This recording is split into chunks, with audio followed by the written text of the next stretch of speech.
ಕರ್ನಾಟಕ ರಾಜ್ಯಾದ್ಯಂತ ಎಸ್ಐಆರ್ ಪ್ರಕ್ರಿಯೆ ಶುರುವಾಗಿದ್ದು ಮಹಾನಗರ ಪಾಲಿಕೆಯು ಸಹಕಾರ ನೀಡಬೇಕು ಎಂದು ಕರ್ನಾಟಕ ಸಿಂಹ ಸೇನೆಯ ರಾಜ್ಯಾಧ್ಯಕ್ಷ ರವಿಕುಮಾರ್ ಮನವಿ ಮಾಡಿಕೊಂಡಿದ್ದಾರೆ.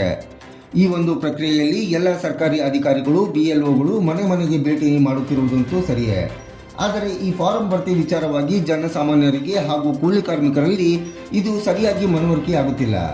ಹಾಗೂ ಈಗಾಗಲೇ ಕೆಲಸಗಳ ನಿಮಿತ್ತ ಊರು ಬಿಟ್ಟು ಹೋಗಿರುವ ಕೂಲಿ ಕಾರ್ಮಿಕರಿಗೂ ಇದರ ಪರವೇ ಇಲ್ಲದಂತಾಗಿದೆ.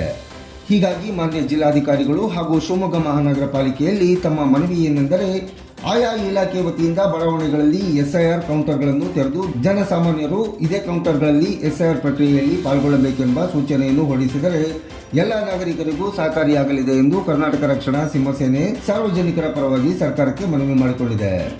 ಪ್ರಕ್ರಿಯೆ ಏನಿದೆಯೋ ಅದು ಸಾಮಾನ್ಯ ಜನರಿಗಿರ್ಬೋದು, ರೈತಾಪಿ ವರ್ಗದವರಿಗಿರ್ಬೋದು, ಅನಕ್ಷರಸ್ಥರಿಗಿರ್ಬೋದು, ವೃದ್ಧರಿಗಿರ್ಬೋದು ಅಥವಾ ಸಿಟಿಯಲ್ಲಿ ಇರ್ತಕ್ಕಂಥ ಜನರಿಗೆ ಇರ್ಬೋದು, ಸಂಪೂರ್ಣ ಮಾಹಿತಿನೇ ಇಲ್ಲ.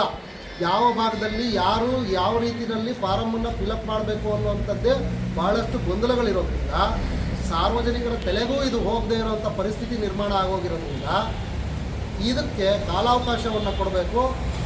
ಅವರು ಏನಪ್ಪ ಅಂತಂದರೆ ಜುಲೈ 29ನೇ ತಾರೀಕಿನ ಒಳಗಾಗಿ ಏನು ತಗೊಳ್ಬೇಕು ಅನ್ನೋವಂಥ ಪರಿಸ್ಥಿತಿ ಇದೆಯೋ ಅದನ್ನು ಇನ್ನೂ ಒಂದು ತಿಂಗಳು ಹೆಚ್ಚಿನ ರೀತಿಯಲ್ಲಿ ಮಾಡಿಕೊಟ್ಟು ಯಾರಿಗೂ ಸಮಸ್ಯೆ ಆಗದೆ ಇರೋ ರೀತಿಯಲ್ಲಿ, ಜೀವಕ್ಕೆ ತೊಂದರೆ ಆಗದೆ ಇರೋ ರೀತಿಯಲ್ಲಿ ಸಾರ್ವಜನಿಕರಿಗೆ ನ್ಯಾಯ ಒದಗಿಸ್ಕೊಡುವಂಥ ಕೆಲಸ ಆಗಬೇಕು.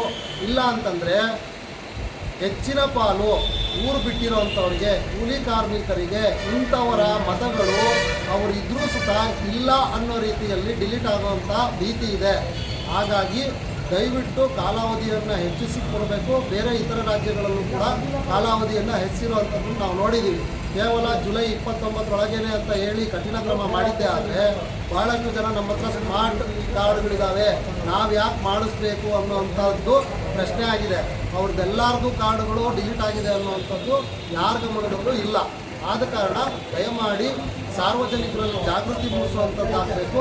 ಇದಕ್ಕೆ ಸಂಬಂಧಪಟ್ಟಂತೆ ಕೊಡಬೇಕಾಗಿರುವಂಥ ದಾಖಲಾತಿಗಳ ಬಗ್ಗೆಯೂ ಕೂಡ ಸಂಪೂರ್ಣ ಮಾಹಿತಿ ತಿಳಿಯುವಂಥದ್ದಾಗಬೇಕು ಅಂತೇಳಿ ನಾವು ಈ ಮನವಿಯನ್ನು ಮಾಡಿದ್ದೀವಿ.